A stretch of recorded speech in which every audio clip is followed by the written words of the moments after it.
I just finished reading this book, The Children of Men by P.D. James, which is between third person and then his first person diary, writing his diary entries or whatever. I don't understand why she put the diary in the book in the first place. It was never really important that he have a diary, so I thought it was pointless. About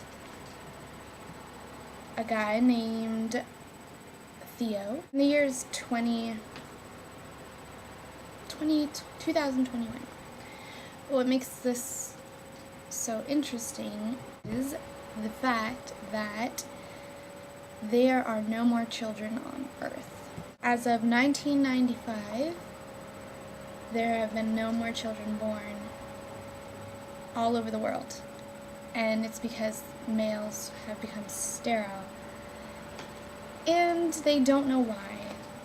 So basically, the last kid or person born dies. That's it. There's no more humans. I always enjoy reading books where the government takes over. It reminded me a little bit of V for Vendetta, how the government was in V for Vendetta with like dictatorship and censorship and all of that.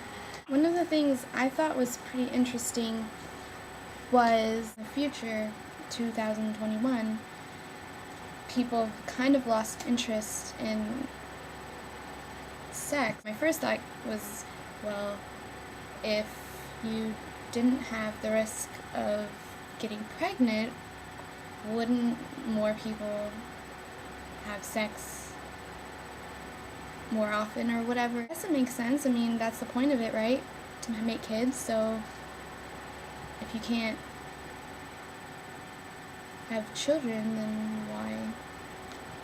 Like, there's lots of pornography and stuff going on, but not a lot of sex between people, at least. So, and that means also, I think, not a lot of relationships either, or marriages. And I think in the book it said that there was a lot more same-sex couples because they're more interested in the companionship. I do have to say that the author's pretty good at descriptions. The descriptions throughout the book are really good. He does a really good job, or she does, actually. P.D. James is a girl. Does a really good job of creating this totally listless world. It's like, with no kids, there's just like no joy. Nobody has joy anymore. Nobody's happy. It's just totally, it's almost kind of self-destructive in a way, the world. If it weren't for the flashbacks, I probably would have, okay, well, I still would have read the book through, but the flashbacks are what make it exciting. All his memories from his past. One of my favorite scenes is him and his cousin, and they're two boys, and so there's an old bridge on the property, and they go and they just shout out over the bridge the name of all these great men who died that they admire, I guess. Just shouting it out over the bridge across the creek, I guess. And I thought that was a great picture. Don't really like the character of Theo very much.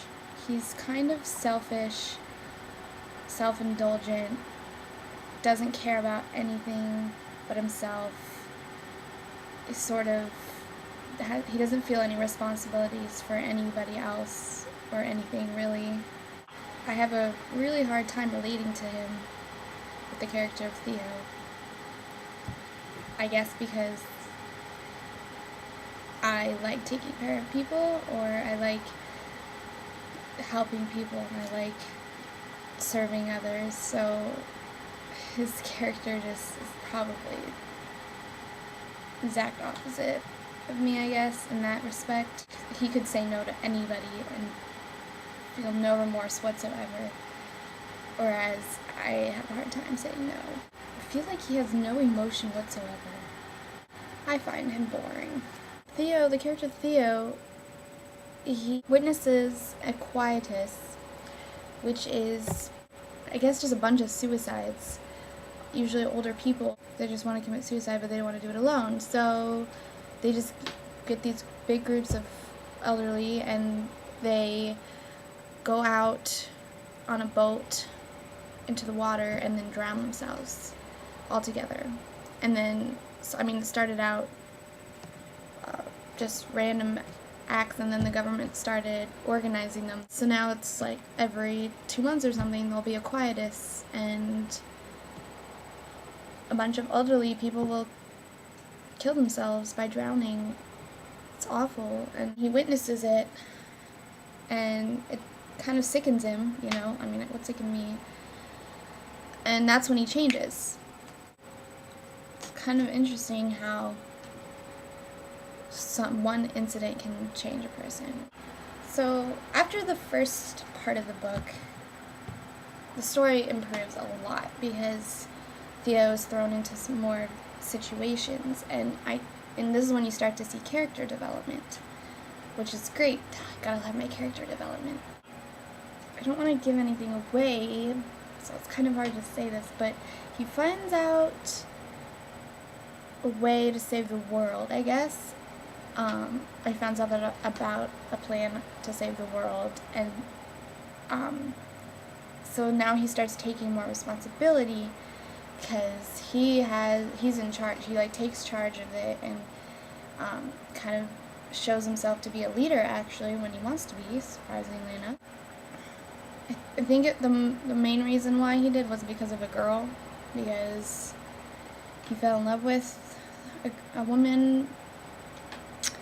So I don't know if that counts towards him or against him, but he did. He changed a little. I was kind of surprised at the ending, because everything worked out in the end, and I'm not used to that. I don't know if I liked it. I feel like everything was too easy, maybe. I don't know. I guess overall the book itself was kind of boring, but the themes and the content within the book that the author touched on were interesting to me, and that's what kept me reading the book. And then it really got me thinking, if there were no kids, no children in the world, how boring would it be? Because that's where all the joy and wonder of living comes from, I think, just because everything's new to them, and so it kind of feels new to us because we experience it with them. You wouldn't think, oh, no children in the world, that's never gonna happen. But just reading in the news and stuff lately, it's how the birth rate has declined so much in our modern world compared to 20 years ago, and it's probably not ever going to get to the point where nobody ever has kids, but it's definitely happening. And I don't think it's happening due to sterile men. It's mostly because people use birth control or whatever. But no matter how we do it, we're still denying the world young people, children, species. We kind of take for granted that we can have kids, and we can have children, and I don't think we appreciate them enough. I don't think you can truly appreciate them until they're gone, which hopefully will never happen. An issue kind of dear to my heart, I guess, because, I'm the oldest of 10 children, and I cannot imagine my life without each and every one of them. And they each bring something so amazing to the world, and I think every unborn person should have the opportunity to bring what they can to the world. I liked the questions it brought up, but the book itself, give this book a 6 out of 10. Go read it for yourself and tell me what you think.